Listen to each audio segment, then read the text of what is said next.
আজ আমরা দেখব পৃথিবীর 5টি এমন পাহাড় যেখানে একটুখানি ভুলও বড় বিপদের কারণ হতে পারে। নম্বর 5, ডাউবেই মাউন্টেন। এই পুরো পাহাড়টাই খাড়া ঢাল আর দুই পাশে প্রায় 100 মিটার গভীর খাদ, অনেক অংশে নিরাপত্তা বেড়াও নেই। নম্বর 4, ডাউপিয়ানসান। এই পাহাড়ের সবচেয়ে সরু অংশ অর্ধ মিটারেরও কম আর দুই পাশেই গভীর খাদ, তাই এখানে হাঁটা অত্যন্ত ঝুঁকিপূর্ণ। নম্বর 3, তিয়ানদু পিক। এর খাড়া সিঁড়ি আর কঠিন পথের জন্য এটি চীনের অন্যতম কঠিন ট্রেকিং রুট হিসেবে পরিচিত। নম্বর 2, আইলাও মাউন্টেন।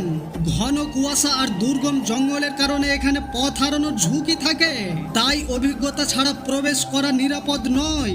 নম্বর 1, ওয়াসান প্লাঙ্ক ওয়াক। এই পাহাড়ের গায়ে ঝুলে থাকা সরু কাঠের পথ আর নিচে 1000 মিটার গভীর খাদ, তাই এটিকে বিশ্বের অন্যতম রোমাঞ্চকর ও ঝুঁকিপূর্ণ হাইকিং রুট বলা হয়।